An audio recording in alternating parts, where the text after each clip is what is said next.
നമസ്കാരം. തമിഴ് സൂപ്പർ താരം വിജയുടെ പേഴ്സണൽ അസിസ്റ്റന്റായി 10 വർഷത്തിലേറെ സേവനമനുഷ്ഠിച്ച സെൽവം എന്ന സെൽവരാജ് ഒരു തമിഴ് യൂട്യൂബ് ചാനലിന് നൽകിയ അഭിമുഖം ഇപ്പോൾ സോഷ്യൽ മീഡിയയിൽ വലിയ ചർച്ചയാവുകയാണ്. താരത്തിന്റെ നിഴലായി നടന്ന കാലത്തെ സന്തോഷത്തെക്കാളേറെ കണ്ണുനീരിന്റെയും അവഗണനയുടെയും കഥകളാണ് സെൽവരാജിന് പങ്കുവയ്ക്കാനുള്ളത്. വിജയുടെ പിതാവ് എസ് എ ചന്ദ്രശേഖറിന്റെ വിശ്വസ്തനായിരുന്ന സെൽവരാജ് ഒടുവിൽ ദാരിദ്ര്യത്തിന്റെ പടുകുഴിയിൽ വീണുപോയ തന്റെ അവസ്ഥ തുറന്നു പറയുമ്പോൾ അത് ആരാധകരെയും സിനിമാ ലോകത്തെയും ഒരുപോലെ ഞെട്ടിക്കുകയാണ്. വിജയുടെ പിതാവ് എസ് എ ചന്ദ്രശേഖർ സംവിധാനം ചെയ്ത 60 സിനിമകളിൽ പ്രൊഡക്ഷൻ സൈഡിൽ പ്രവർത്തിച്ച പരിചയവുമായാണ് സെൽവരാജ് വിജയുടെ അസിസ്റ്റന്റായി എത്തുന്നത്. വിജയ്ക്ക് 15 വയസ്സുള്ളപ്പോൾ മുതൽ അദ്ദേഹത്തെ അറിയാമെന്നും സെൽവരാജ് പറയുന്നു. വിജയുടെ അന്നത്തെ പേഴ്സണൽ അസിസ്റ്റന്റിന് ഭക്ഷണത്തിൽ നിന്ന് അലർജി ഉണ്ടായപ്പോഴാണ് സെൽവരാജ് ആ സ്ഥാനത്തേക്ക് വരുന്നത്. സെൽവരാജിനെ വിവാഹം നടത്തിക്കൊടുത്തതും എസ് എ ചന്ദ്രശേഖർ ആയിരുന്നു. കുടുംബവുമായുള്ള ആത്മബന്ധം കാരണമാണ് വിജയ്ക്കൊപ്പം ചേർന്നത്. വിജയ്ക്കൊപ്പം ജോലി ചെയ്യാൻ തുടങ്ങിയതു മുതൽ അദ്ദേഹത്തിന്റെ പേഴ്സണൽ ടീമിൽ നിന്ന് കടുത്ത വിവേചനമാണ് നേരിടേണ്ടി വന്നതെന്ന് സെൽവരാജ് പറയുന്നു. ഡ്രൈവർ രാജേന്ദ്രൻ ഉൾപ്പെടെയുള്ളവർ തന്നെ ഒരു ശത്രുവിനെ പോലെയാണ് കണ്ടിരുന്നത്. വിജയ്ക്ക് ഭക്ഷണം എത്തിക്കുക എന്നതായിരുന്നു സെൽവരാജിന്റെ പ്രധാന ചുമതല.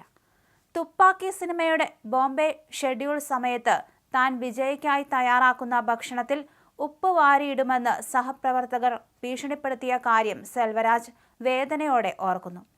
വിജയ് ഷൂട്ടിംഗ് കഴിഞ്ഞാൽ സ്വന്തം മുറിയിലേക്ക് ചുരുങ്ങുന്ന ആളായതിനാൽ ലൊക്കേഷനിൽ തന്റെ സഹായികൾക്കിടയിൽ നടക്കുന്ന ഇത്തരം പോരുകളെക്കുറിച്ച് അദ്ദേഹത്തിന് അറിവുണ്ടായിരുന്നില്ല. സെൽവരാജിന്റെ ജീവിതത്തിലെ ഏറ്റവും വേദനിപ്പിക്കുന്ന അനുഭവം നടന്നത് പുലി സിനിമയുടെ ഷൂട്ടിംഗ് വേളയിലാണ്.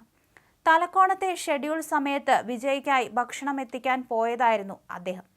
അന്ന് രാത്രി 12 മണിയായിരുന്നു. മുറിക്കുള്ളിൽ ആരോടോ ഫോണിൽ സംസാരിച്ച് വിജയ് സാർ ആകെ ദേഷ്യപ്പെട്ടിരിക്കുകയായിരുന്നു. ഫോൺ വെച്ചയുടൻ അദ്ദേഹം വന്ന് ഭക്ഷണം കഴിച്ചു. അന്ന് അദ്ദേഹത്തിന്റെ കണ്ണ് കലങ്ങിയിരുന്നു. ഭക്ഷണം കഴിച്ചുകൊണ്ടിരിക്കുന്നതിനിടെ ഒരു പ്ലേറ്റിൽ വിരൽ ചൂണ്ടി ഇതെന്താണെന്ന് ഇദ്ദേഹം എന്നോട് ചോദിച്ചു. മുൻപൊരിക്കൽ ഭക്ഷണത്തിൽ മുടി കണ്ടിരുന്ന കാര്യം അദ്ദേഹത്തിന്റെ മനസ്സിലുണ്ടായിരുന്നു. ഞാൻ പേടിച്ചുപോയി. പെട്ടെന്ന് അദ്ദേഹം എൻ്റെ മുഖത്ത് ആഞ്ഞടിച്ചു. ഞാൻ നിലത്തു വീണു. എന്തിനാണ് എന്നെ തല്ലിയതെന്ന് അന്നെനിക്ക് മനസ്സിലായില്ല. ഞാൻ നിലത്തിരിക്കുമ്പോൾ അദ്ദേഹം എൻ്റെ നെഞ്ചത്ത് ചവിട്ടുകയും ചെയ്തു, സെൽവരാജ് വെളിപ്പെടുത്തി. പിറ്റേന്ന് വിജയ് വന്ന് തന്നോട് ക്ഷമ ചോദിച്ചുവെന്നും മറ്റാരോട് ഉള്ള ദേഷ്യം തന്നോട് തീർത്തതാണെന്ന് പറഞ്ഞുവെന്നും സെൽവരാജ് കൂട്ടിച്ചേർത്തു.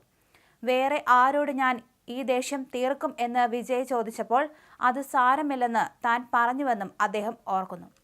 സെൽവരാജിനെ വിജയുടെ ടീമിൽ നിന്ന് പുറത്താക്കാനായി സഹപ്രവർത്തകർ ഗൂഢാലോചന നടത്തിയതായും അദ്ദേഹം പറയുന്നു. ഭൈരവ സിനിമയുടെ സെറ്റിൽ വച്ച് സെൽവരാജ് അറിയാതെ വിജയുടെ ഭക്ഷണത്തിൽ ആരോ മുടി കൊണ്ടുവന്നിട്ടു. ഇതോടെ പേഴ്സണൽ അസിസ്റ്റന്റ് ജോലിയിൽ നിന്ന് വിജയ് അദ്ദേഹത്തെ മാറ്റി. ഇനി തന്റെ വ്യക്തിപരമായ കാര്യങ്ങൾ ഡ്രൈവർ രാജേന്ദ്രൻ നോക്കിക്കൊള്ളുവെന്നും സെൽവരാജ് പ്രൊഡക്ഷൻ സൈഡിൽ നിന്നാൽ മതിയെന്നും അദ്ദേഹം പറഞ്ഞു.